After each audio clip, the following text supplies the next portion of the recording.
Hello, everyone. Welcome back to my channel. If you haven't been here before, I'm Jamie B. I read a ton of books, and we're in August now. How? I don't know, but we're in August. July is come and gone. I'm still in the process of trying to make my bookstore happen. It's taking forever. Oh my gosh.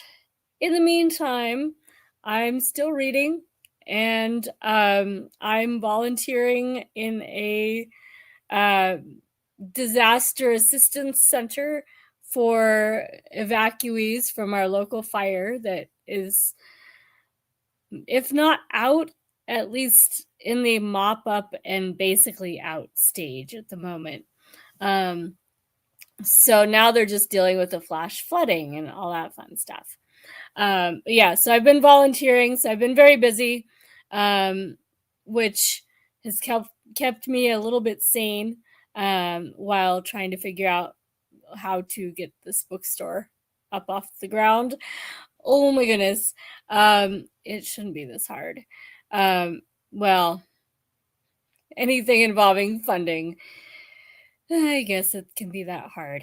So anyway, so for August, assuming that I don't magically find the funding I need to open my bookstore, I will be focusing on ARCs in August and a small stack of library books.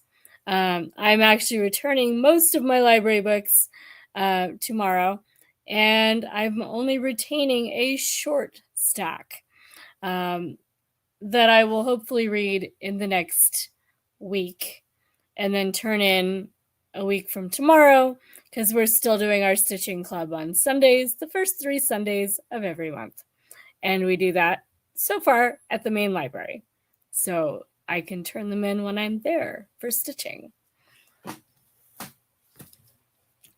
So, first up, my library books that I'm actually retaining to finish.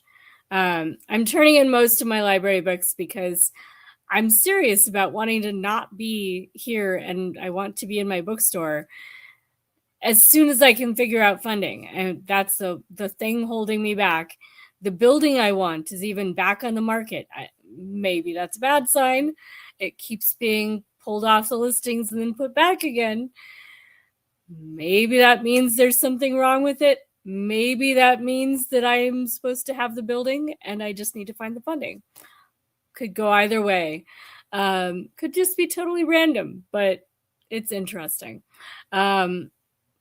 Anyway, the books I'm going to be reading between now and a week from tomorrow. Beyond the Door of No Return by David Diop, I believe. And I don't know how he pronounces his name. It could be a couple different ways.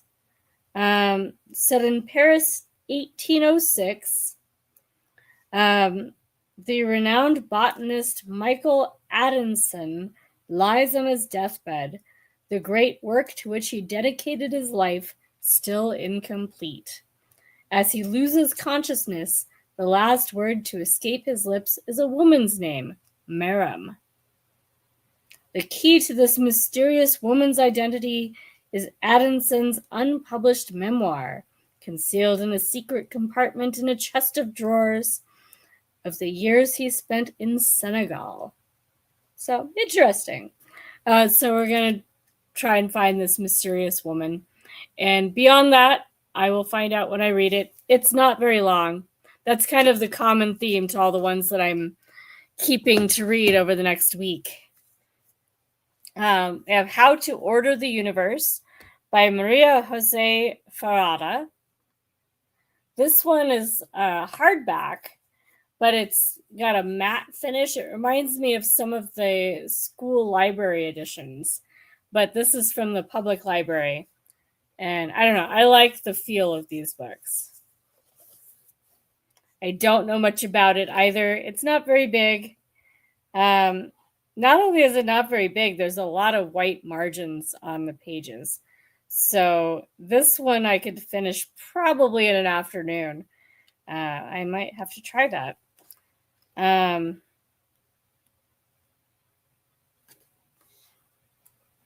Let's see if I have a summary here. For 7-year-old M, the world is guided by a firm set of principles based on her father D's life as a traveling salesman. Enchanted by her father's trade, M convinces him to take her along on his routes, selling hardware supplies against the backdrop of Pinochet-era Chile. As father and daughter trek from town to town in their old Renault, M's memories and thoughts become tied to a language of rural commerce, philosophy, the cosmos, hardware products, and ghosts. Sounds fun. I won't read any more. Again, I don't like to know too much. But so we have Senegal, we have Chile.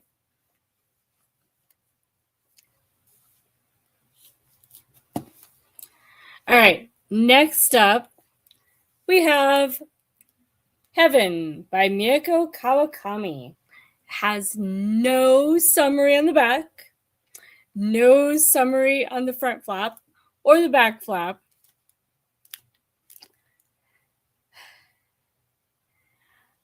Makes me wonder what publishers think we want to be seeing on the cover of a book, because all these little blurb things on the back, hardly anyone reads those. It's a waste. It really is.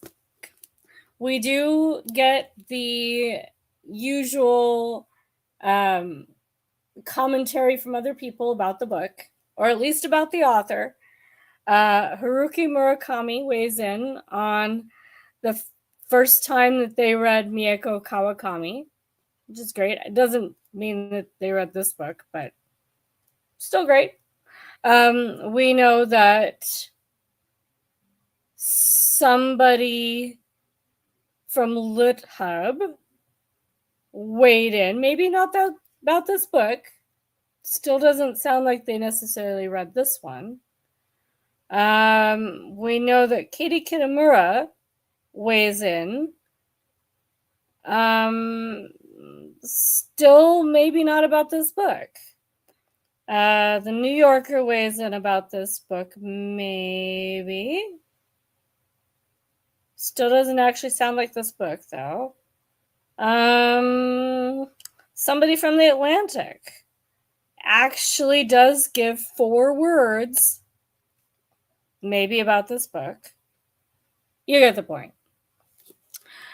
There's very little from the back of this book to tell you anything about this book. Really.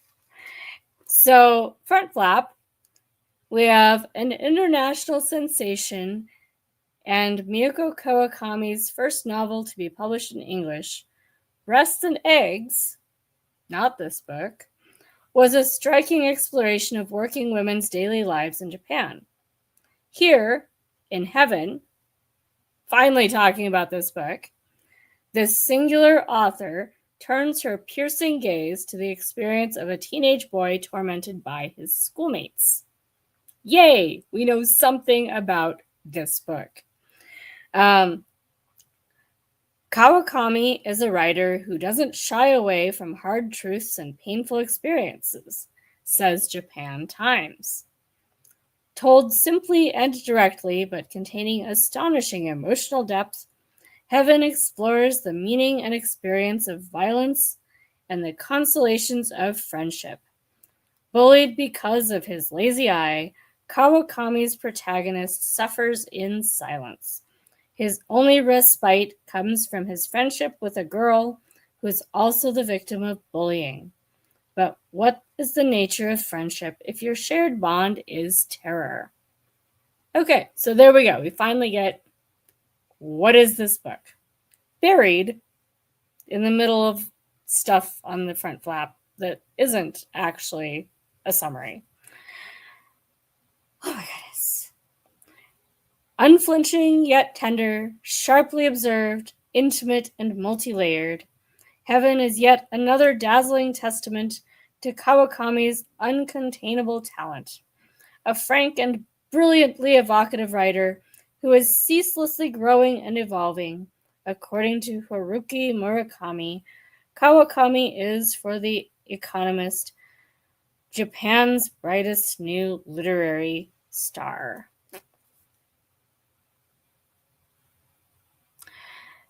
Seriously, most readers I know would much, much rather have a brief summary on the back of a book and not have to go fishing for what the book is about. I haven't seen many that are this bad, but just pet peeve. Author that I know I enjoy, so I was going to read it anyway, but still. Oh my goodness. All right, moving on.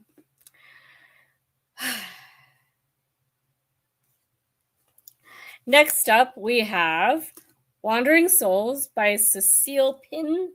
I'm going to go with Cecile this time around. This one is also an author that I think is in the anthology that I'm currently reading.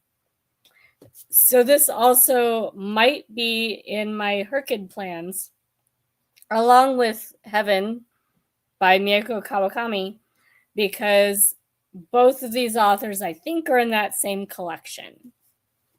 So for Herkid, there's a anthology prompt where you're supposed to read an anthology of short stories and then read a full-length work by each of, I think it was 4 or 5 authors, 5 maybe, from that anthology. So there's 2 right there. I don't think Agostina Bazterrica is in the same collection, which is fine. I did check out 19 Claws and a Black Bird by Agostina Bazterrica, which is a short story collection. Same author as wrote Tender as the Flesh and that other book that I read recently. Anyway, this will be really good and should be a fast read. And I don't need to know what it's about because it's short stories. Oh, I didn't look at the what is Wandering Souls about because I didn't want to deal with whether there's a summary findable. Once again, the back of the book, we have commentary by Ocean Vuong, Kawai Strong Washburn, Jerry Tingui Zhang, that may not be how you say his middle name, Nadia Owosu, and Kian Julie Wang. But no summary there. But they do have a summary on the front flap. After the last American troops leave Vietnam, siblings An, Min, and Than journey to Hong Kong with the promise that their parents and younger siblings will soon follow. But when tragedy strikes, the 3 children are left orphaned, and 16-year-old An becomes the caretaker for her 2 younger brothers overnight. In the years that follow, An and her brothers immigrate to the UK, living first in overcrowded camps and resettlement centers, and then later in the modernizing London, plagued by social inequality. So, sounds fun. So we have Senegal, Chile, Japan. I'm guessing most of Agostina Bazterrica's will either be fantastical settings or maybe South America, since she is South American. I think Brazilian, probably. And then this one is Hong Kong and the UK. So, nice little world tour in a stack of books. Yay. And then we have the ARCs, because the bulk of my August reading will be ARCs from NetGalley for dARC August, hosted by Vanessa. And I'm on team Obsidian. Obsidian something.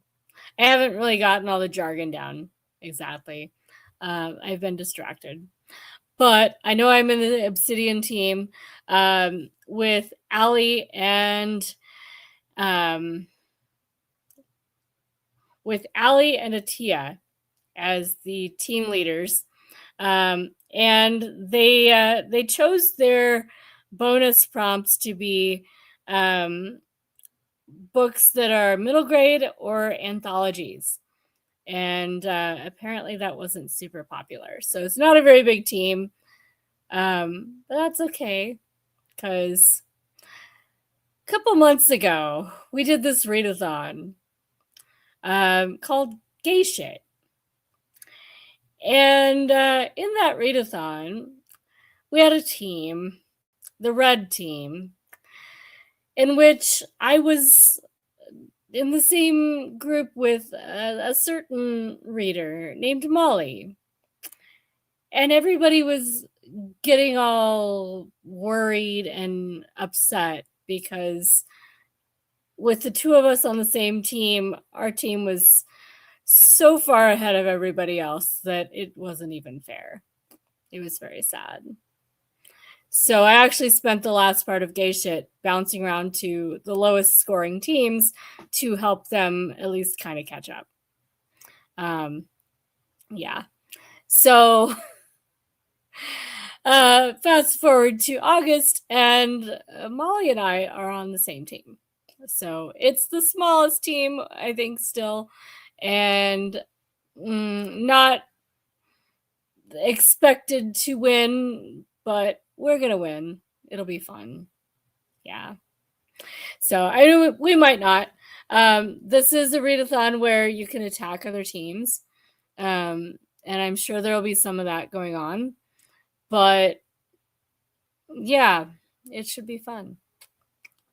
So to that end, I'm gonna show what my TBR looks like.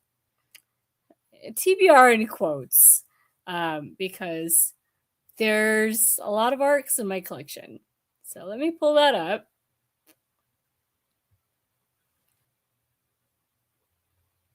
There we go. All right. So in this screen, we have my official TBR for ARC August. The Mysterious Bookshop presents the best mystery stories of the year 2026 with Tess Gerritsen as editor. We have Life Out of Order by Audrey Niffenegger. This one is from the Camp NetGalley listings. I think Monster in the Mirror might have been as well. So those might be buddy reads. Nebula Award Showcase 61. I was so excited to get this one. I have somewhere in my boxes some of the books from earlier years of the Nebula Award Showcase. So I'm so thrilled that they have kept that going. There are always really good short stories in those collections. So that one will be so much fun to read. That one's not good, though, for the Herkid challenge because they don't always include a lot of authors that do novels. In sci-fi and fantasy, there are a lot of authors that just do short stories.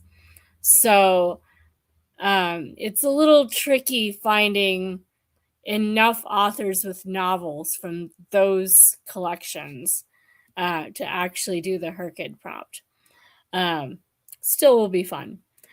Next, we have the Best American Mystery and Suspense 2025 by Don Winslow and Stephen Cha as editors. That should be fun and might be an alternate for the one that I'm probably going to use for Herkid in case something goes wrong and I can't find enough of the authors or get bored or who knows. We have a year to do Herkid. You never know what's going to happen. Then the Best Short Stories 2026, edited by Jenny Minton Quigley, who I do not know of at all, but apparently is somebody that writes stuff. Usually the editors on the best collections that have these kind of graphic covers are authors that they've asked to be editors for this year's collection. So I'm guessing that this Jenny Minton Quigley is someone I should know about, but maybe not. Because usually there's two names, like the previous one, Don Winslow and Steph Cha. The Best Short Stories 2026 does not have that format. So yeah, I don't know, but I'm guessing I should know who that is, or at least I will find out. Anyway, next we have an anthology. It's an anthology in that it's multiple authors and they're writing like chapter essays. Non-coercive threats to academic, political, and economic freedom. More of an academic anthology of chapter essays. Then the Best American Science and Nature Writing 2025, edited by Susan Orlean and Jamie Green. The Best True Crime Stories of the Year 2025, edited by Douglas Preston. The Best Short Stories 2025. So I have 2025 and 2026. Yeah, I need to get the 2025 read soon. And that one was edited by Edward P. Jones. See, guest editors for specific years. That one I do know that they wrote books, and I think I've read one. And then the one that I'm probably going to use for Herkid, the Penguin Book of the International Short Story. Ooh, it's already good, and I've only read the first story. It is guest edited by Robbie Alameddine and edited by John Freeman. And yes, there are so many good authors just in this one collection. I am really looking forward to reading the rest of the stories. It's really good. Next, the Best American Short Stories 2025. Guest editor Celeste Ng and edited by Nicole A. Lamy. I don't know if that's how they say their name. Yeah. Another kind of academia anthology, Chaos, Creativity, Completion, edited by Chloe Martinez and Lisa Van Orman Hadley. And then technically it's an anthology. It's just not an anthology of multiple authors. The Best of Adrian Tchaikovsky.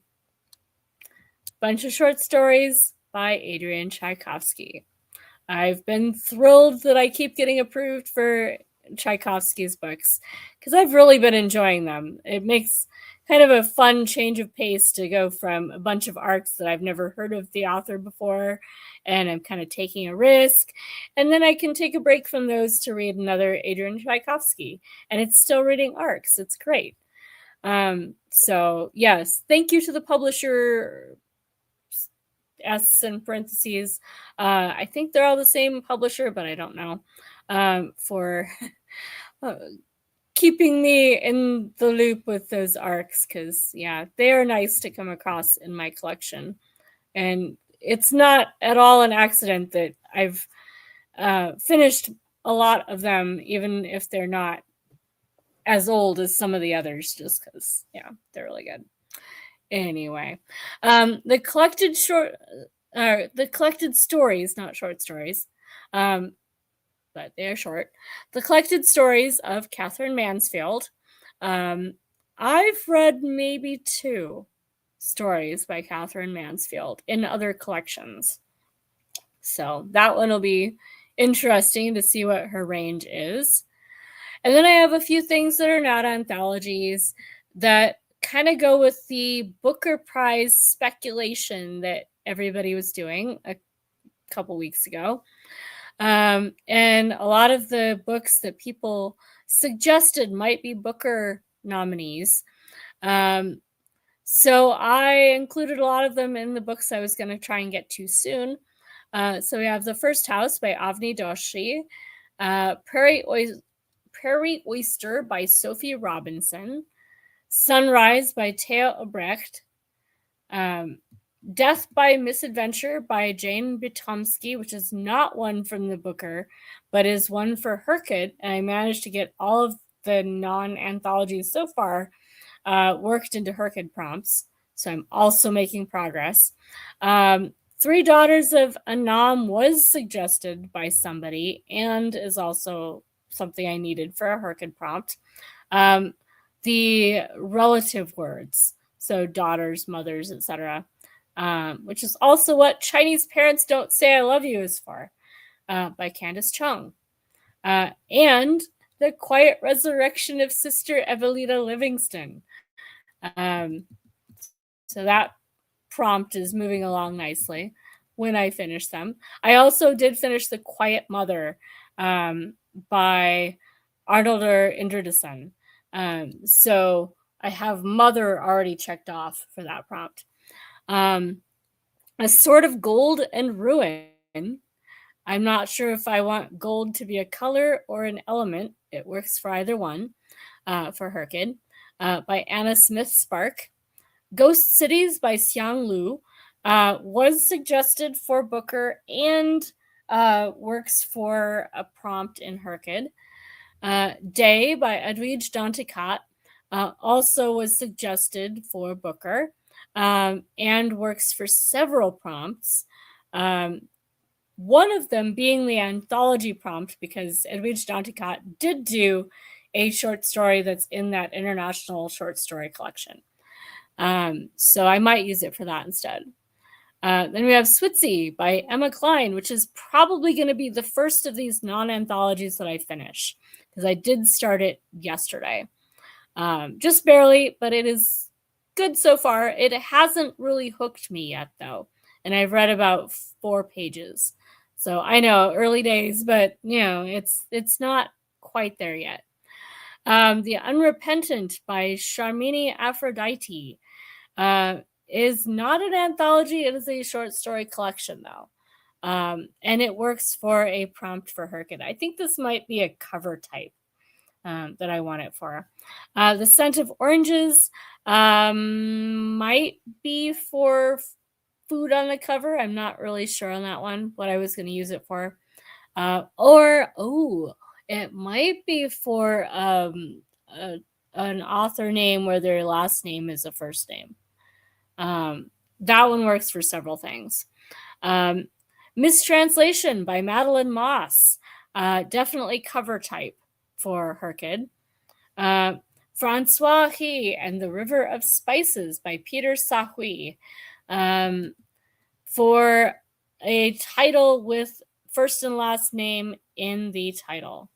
And The Murdered Husband Returns by Mina Sakurai.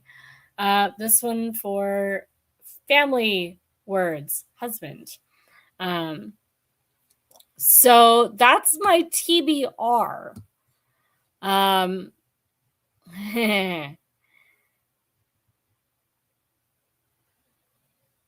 Yeah. So that's my official TBR anyway. But if you've heard people talking on sprints or seen me chatting about my art collection, everybody that knows me in the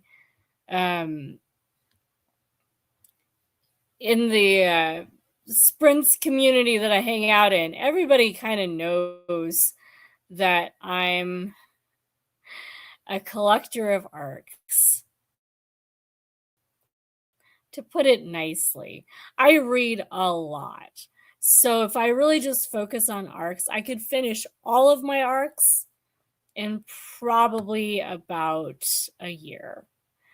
Not all of them are very long. Some of them I've already started. So it's not as alarming as it would be for somebody else to have this collection. Okay.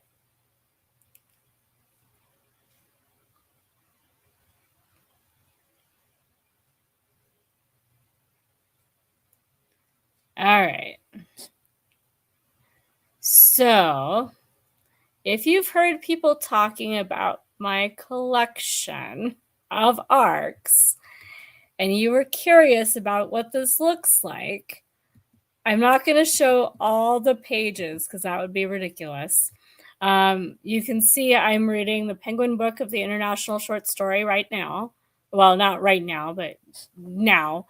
And the other one I'm currently reading is Exodus, the Helium Sea by Peter F. Hamilton, which is about 700 plus pages. So it'll take me a while, but it has helium in the title, which I need. So those are the ones I'm currently reading. Bird on the Street by Julia Zaccello is going to be possibly a buddy read-ish with Chris that shows up in the chats a lot in sprints because we were talking about it. They were talking about it, and I went and got it. So it does look like a really good book about starlings. So we have a lot of other books that I just got. Emergence, Three Tenses by Ed Park. Ed Park is one that I own several books by him. So I keep meaning to read all the books I have by authors whose last name is Park, because I've got a collection of them. And some of them are sci-fi and some of them are literary fiction. And I just need to read enough by both authors to keep straight which one writes what. So that'll be a project, maybe for a video even. But I just got Three Tenses, and I was excited to get it because it also has a number word in the title, and that might be useful. The Waiter by Kwan On Tan. And I don't know if they pronounce it like that, but I'm guessing that some people do. Kwan An Tan just sounds awkward. I wonder though. Anyway, I loved the cover. It was really cool. And a whole bunch of others. Ninan by Michel Jean, something like that. I think it's in translation from French, but I'm not sure. Terrestrial by Cristina Rivera Garza, same international short story collection as the Kawakami book, the Cecile Pin, and the Edwige Danticat, which is why I think that's the anthology I'm using for Her Kid, because I have quite a few ARCs and library books that those authors show up in that collection. So it's a natural fit. I have the new Shannon McGuire, A Song of Sugar Sparrows, which looks really good. The new Hernan Diaz, which has actually showed up in a lot of Booker prediction videos. So it is only not on my official TBR because I tried to keep it shorter, but I still might read it in August. I got the new Nick Harkaway, which my sister will be thrilled about. She's been trying to get me to read Nick Harkaway for years. So now I have another one.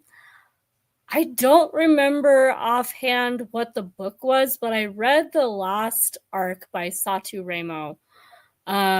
So I got the new one, The Stranger from the Mountains.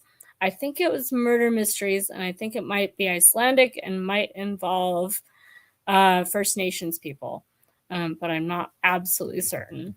I think the last one was anyway. And yeah, all sorts of really cool stuff. Most of the ones on this page are ones that I got recently. I'll pull up the second page just to give you a sampling. Carbon is also one I got recently. So let's see. We still haven't gotten to ones that I had before last week yet. Carbon obviously is for elements for Herkid. Killer Comfort Food has food on the cover, again for Herkid. I requested more than I probably should have for Herkid prompts when I realized I wanted to do ARCs for Herkid for most of them. And so, of course, I had to go get more. I got Hiromi Kawakami, Far From Everywhere. I got the new Georgy Gospodinov, The Man with Many Names, which is exciting. I've read a few by him lately, and I have enjoyed his work. They seem like they'd be really hard to translate because they're translated from Russian. I think Russian, not like Ukrainian, but I don't know because I know Gospodinov, I think, is from the Ukrainian region, but I could be wrong. I think he's the one, though, that is kind of from that area. So anyway, brief aside, back to the books. So in addition to all these, let me go to the very last page and show you why Robin and I are the ones that tend to come up in conversation on ARCs.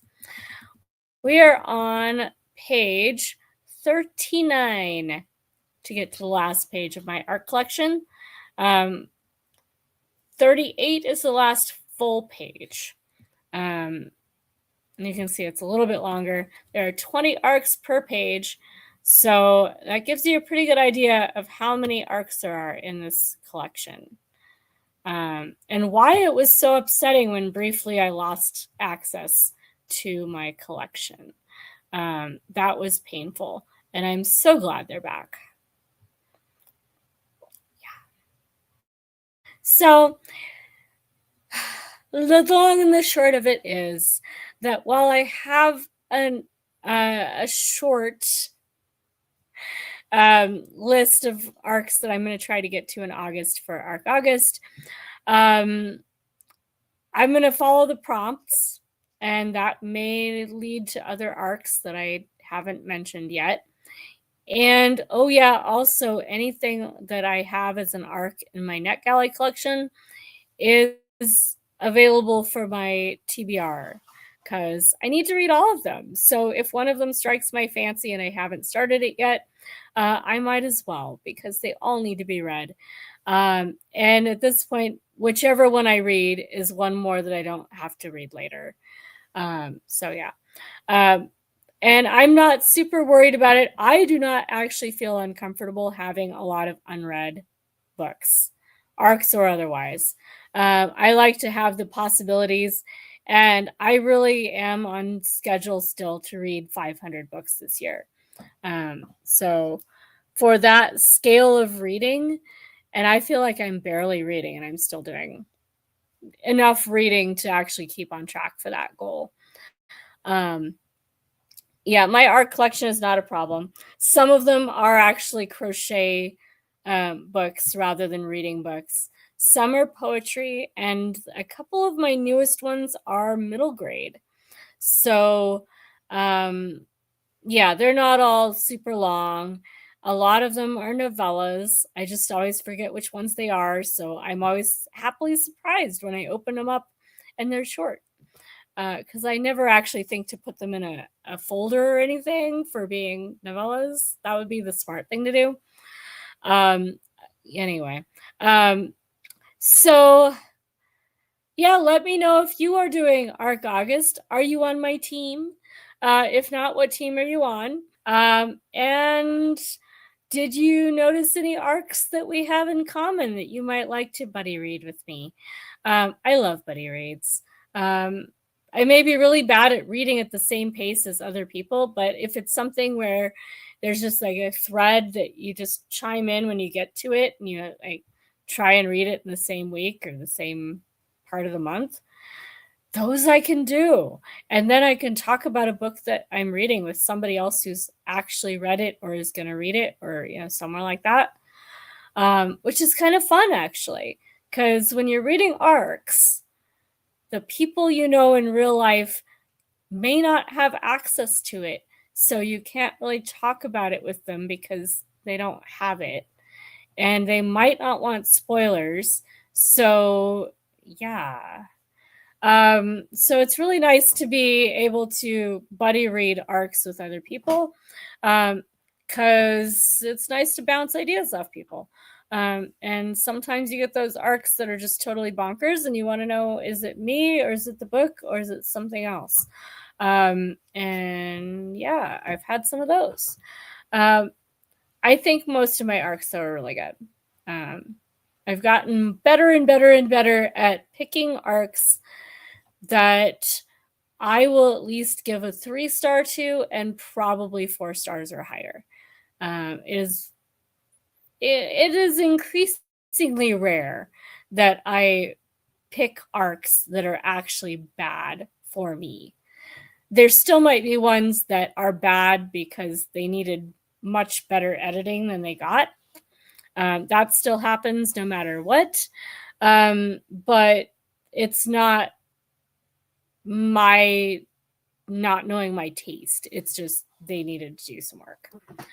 Oh my god. All right. I'm going to wrap this video up before my computer has yet another glitch where it cannot find the internet. If you get a Chromebook and you are using internet, like fiber internet, or maybe just any internet, and I'm not sure if it's the router, if it's a fiber internet, what is wrong with this stupid computer? Oh my gosh.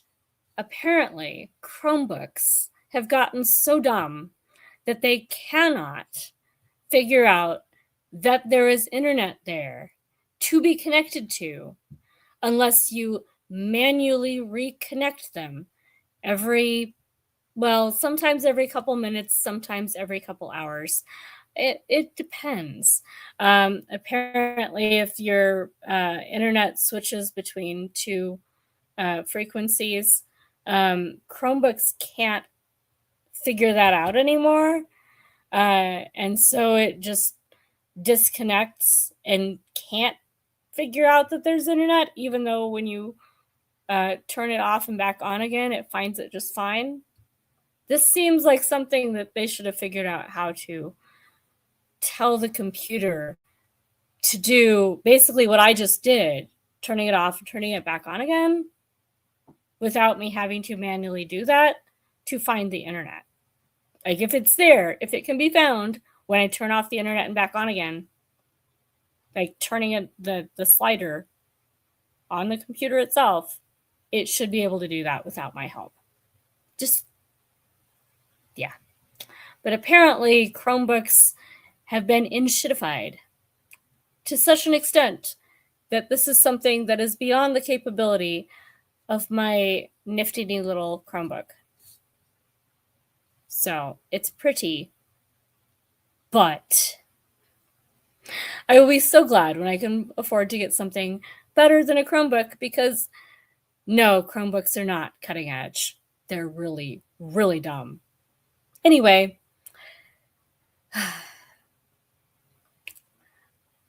happy reading, everyone. I will see you in the next video.